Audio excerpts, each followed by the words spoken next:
Drilling, you might think of these things if you are a fan of DIY or drill music, like my 15-year-old stepson, or you may think of something a bit more painful.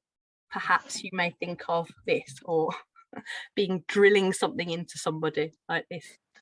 But of course, you know, what I'm talking about is drilling, classroom, choral repetition, a very tightly controlled activity where the teacher or a recording may give a model, the students repeat, and the idea is that they improve their various things, speaking, pronunciation, fluency. So I thought I'd start off with a little poll. How do you feel about drilling? So here are the options: hate it, never do it. I do it because I've been told to do it. I think it's useful, but I still feel a bit weird about it. Love it. And then whether you use it more face-to-face or in online teaching, or if that's even an issue, you can choose one or more options. So let me launch that. I'll give you guys like a minute or so to answer. We're getting some fans. I can see it coming in. You guys can't see it, so I'm like, ooh. Yeah, a lot of people. I sort of observe Delta candidates who do drilling, but sort of reluctantly. And by the end of the Delta, they're doing it and enjoying it, I think.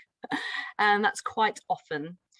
Okay, I'll just give a few more seconds if you'd like to participate in the poll. Got quite a lot of people responding. And just a few more seconds. Speak now or forever hold your peace. All right, we've got a good number of people sharing there. So let's share the results. Quite interesting. More positive than I expected, so that's great. I personally am a big fan of drilling. I really love it, and I use it very often when I'm teaching, both online and face-to-face.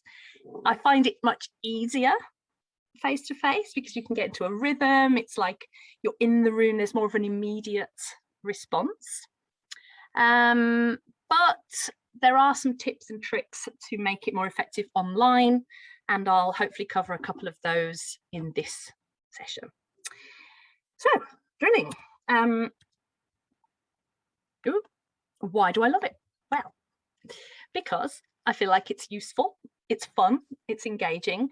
Why is it useful? Well, pronunciation, rather than being sort of an intellectual thing that we understand and cognitively process with our brain, it is one of the parts of language learning which is very physical. And by drilling, we're getting the students to use the speech organs, the mouth, the lips, the tongue, to make the sounds. It's like muscle memory. And if you explain how to pronounce something to someone, they're not going to get it. But drilling is very physical. It enables students to make the sounds effectively. Repetition is very useful for memory.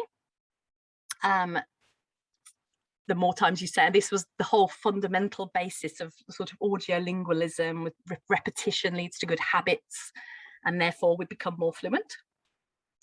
And also, this is what we're going to be focusing on a little bit today, the role of drilling to help with listening comprehension. And yeah, like I said, that's what we're going to be looking at a little bit today. So as we all know, being English speakers and teachers, a lot of us, English has its own peculiarities.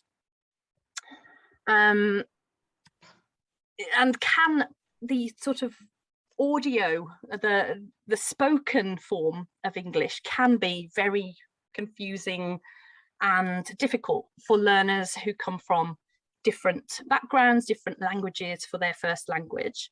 And it can be like a massive concoction of sounds that bear no relation to the written word.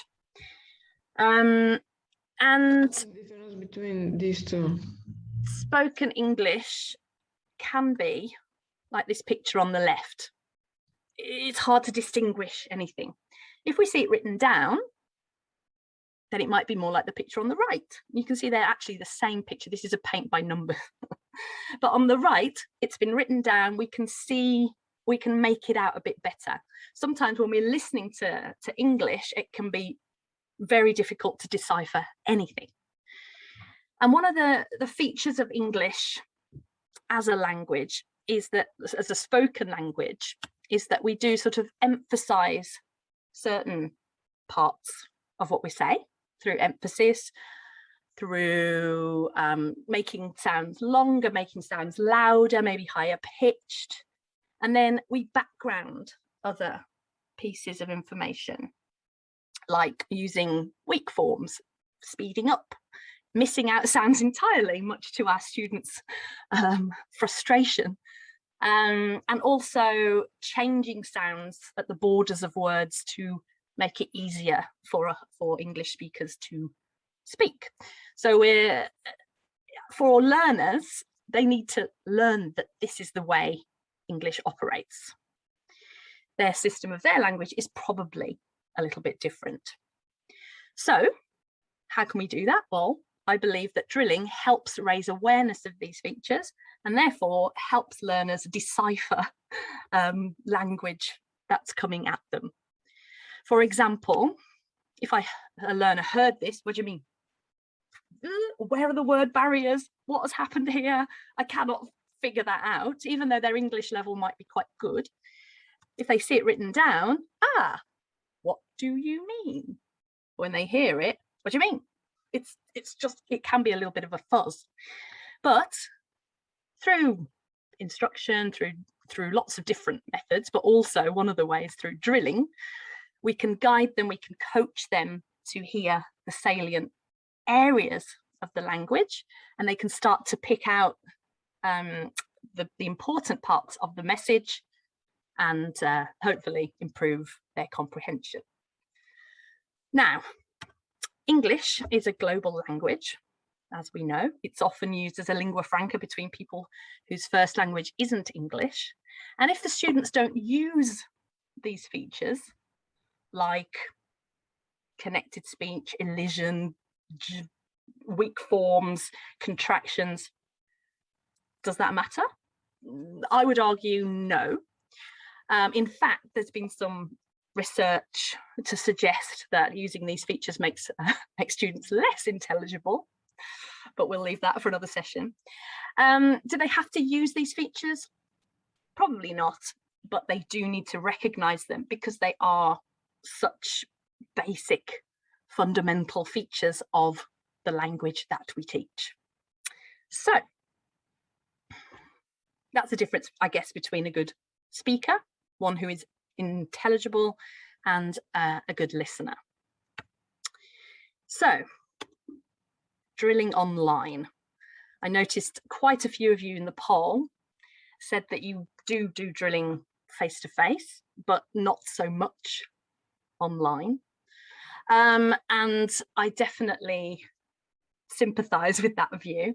When you do a choral drill online, it can sound like a complete chaotic cacophony of insanity, and it's very hard to pick out what people are saying correctly or not saying correctly. So is that the aim of choral drills? Maybe, maybe not. Obviously in a face-to-face setting, we might hear what one or two learners are saying, but I would say that the main aim of a choral repetition stage, even in a face-to-face classroom, that aim is probably more for the students to have a sort of private practice, to have a go at the physical reproduction of sounds, to just have a go on their own while there's other things going on before the teacher may include an individual drill. So I guess a tip for drilling online. I'd love to hear what all of you have to say about this, but I'm aware that there's so many that it would take a long time. So a tip that something that I've learned and started to do when I teach online is choral drilling on mute. Actually getting the students to turn off their microphone. I can't hear the craziness. They can hear themselves. They can't hear each other. They're not being distracted.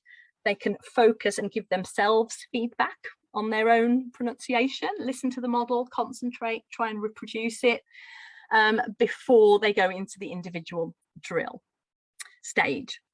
And what's the aim of an individual drill? Well, so that the teacher can hear, coach, correct, listen, maybe tweak certain sounds, raise awareness of certain features, maybe connections, sounds that we've missed out completely, weak forms, whatever you're focusing on, or whatever the language would deem important to be understood. So each student will then unmute, and then you'd individually drill the students. And of course, they need to have their microphone off for that. On Zoom, there is a feature where you can press your space bar to temporarily unmute. And I always get my students to use that. I think it's really effective because they don't have to find the mouse, find the right icon, wait for the toolbar to pop up, click, unmute. They can just press the space bar, say the chunk, whatever you're drilling, and then take their finger off the space bar and then mute again. So that's a little tip if you didn't know that one. So what's the aim of individual drilling? Well, obviously so that the teacher can correct, but also, what about these guys? I would say that individual drilling is also beneficial for the rest of the class. The students hear the person who's been nominated's version. They hear the teacher's correction. They hear the difference. They compare it with how they would say it. And there is some way of improving there. And also, as we mentioned before, I would say this is an extra little bonus aim. English is a lingua franca. And in a multilingual class, they get to hear, oh, that's how a French person would say it. Oh, that's how a Japanese person would say it. That's how a Spanish speaker would say it. So they're getting this exposure to Englishes and working towards that sort of midpoint of comprehensibility that we're all aiming for. So a little bonus there of individual drilling in a multilingual classroom. So it can be tricky doing drilling online. I do think it's worth doing. And the first stage, I guess, would be to listen to it really carefully yourself. Think, how would I actually really say this? What features of connected speech are relevant here? So really thinking about what you're drilling. And then a little technique that I've read about, and thanks to my lovely friend Jane Richbell. I don't know if she's here. We've got so many people, I can't even see a list. Well, thanks to Jane for sending me all these recommended reading material, and one of which, well, that's on videos as well.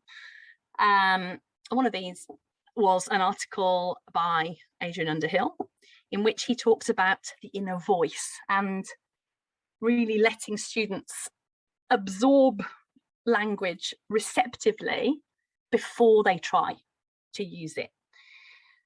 So the technique is this: the first time you model, either you or a recording teacher or a recording or a competent English speaker, and the students just listen. They don't do anything. Then the second time, you tell them to focus. They could focus on the connections. They could focus on the weak forms. They could focus on which sounds disappear. They could focus on the vowel sounds, the consonants, the clusters, like just whatever you've decided is relevant for your chunk that you're drilling. Get them just to listen to that. Again, there's no movement. There's nothing going on here. It's all mental, cognitive. Then, once you've done that a few times, you might focus on just one thing, or you might get them to focus on several things. And then model again.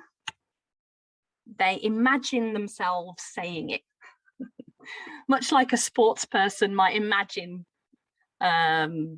scoring a backhand winner in tennis, or shooting a hole in one in golf. If you visualize this, then you're, I don't know, sports psychologists might say that you've been more successful.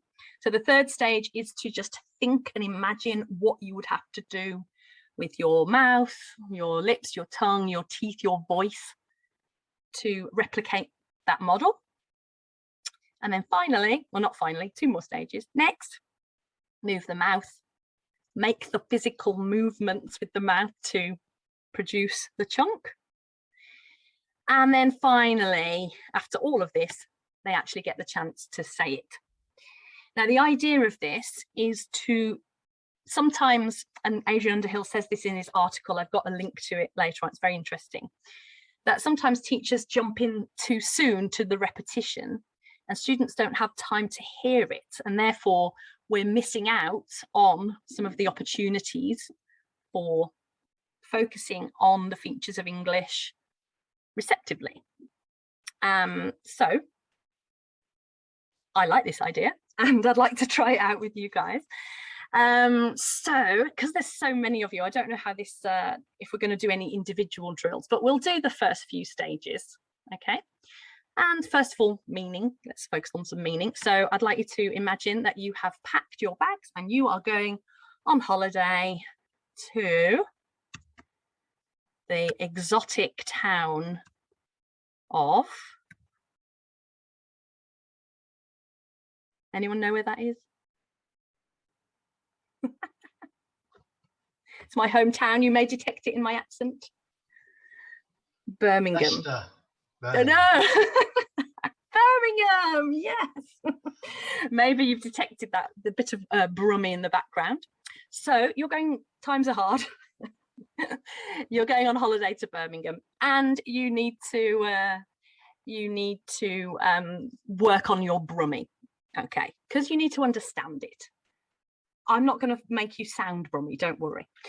I wouldn't wish that on anyone, but you would probably like to understand some of the features so that you can get around and enjoy your holiday. So we're going to try this 5-step inner voice drill. I'm going to teach you a little phrase that means, hello, how are you, basically. So the first time, I want you just to listen. Are you ready? You're right, mate. You're right, mate. Okay. Next time, I want you to focus on what's missing and the vowel sounds. So just think, you don't have to do anything. Just think, focus on what's missing from the written that you don't hear in the spoken. Ready? Oh, and also the vowels, how are they different from standard English, whatever that is?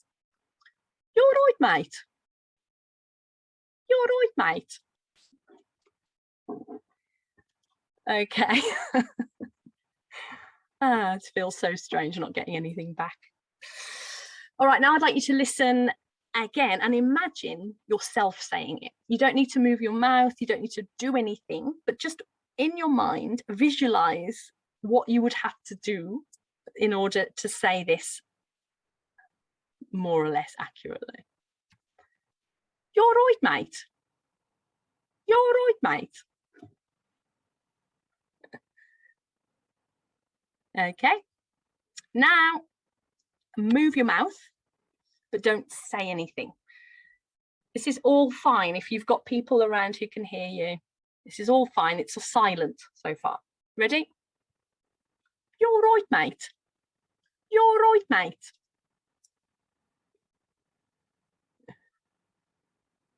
All right, now, if you are in private, you can now say, or if you're in public, let rip. Let's hear everybody.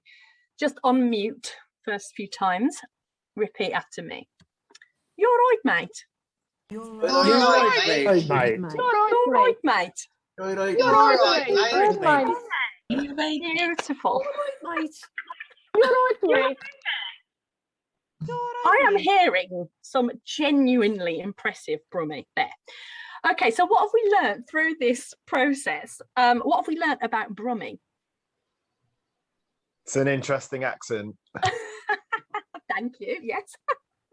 What about the vowel sounds? What have we learnt there? You're right, mate. I think some of you were actually struggling to understand what it was even meaning, like, you're right. Are you all right? Are you all right? So a lot of the vowels that, you know, in RP would be I, in Birmingham are oi. You're right. Oi. Mate, it's I, even the A becomes the sort of I. You're right, mate. And there is quite a big pitch range. So us Brummies, we don't mess about. We got really lots of intonation. We get very excited about all sorts of things, and our voices have a very, very wide pitch range. And I'm putting this on a bit because I've lost my accent over the years, and I am exaggerating. And apologies, profound apologies to anyone from Birmingham who's offended. I'm one of you. So anyway, so the idea of this, it takes a bit longer. But if we are going to improve our learners' awareness of these strange features of English, I think that it's a good sort of method that we can sprinkle on our teaching. I'm not saying, you know, do this as a big meaty chunk of a lesson or anything, but we can sprinkle it here or there if we really want to raise our students' awareness of the strange things of English, the connected speech, the elision, the what you mean, and those sorts of features, not to help them sound any particular way.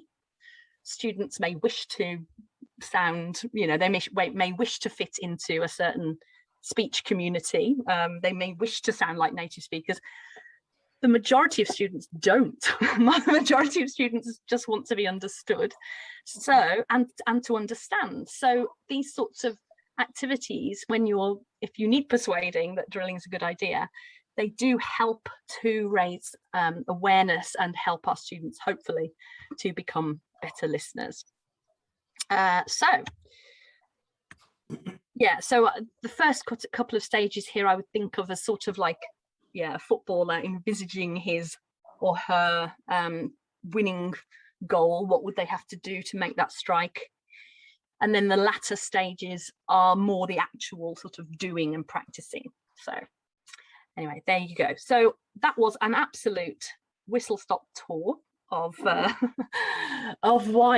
of the reasons why I like drilling. I love it for lots of reasons, and it can be loads of fun. And in my research for this session, I actually read about lots of other sort of types of drills as well, ones that are more meaningful, you know, repeating sentences for students may or may not be particularly meaningful or communicative. There are ways to make it more communicative for fluency, but in order to raise our students' awareness of these features, I think giving them a bit more time to process before they're expected to produce. Why not? Give it a try. Anyway, here are some more references. This was the article about the inner voice stuff, so thinking about it and then producing it. This is a lecture about the features of English and teaching pronunciation. It's very comprehensive and it's very entertaining. I highly recommend this. And then another lecture from Mark Hancock, going beyond not just listen and repeat, but what else can we do to enhance our students' pronunciation. So some little recommendations there.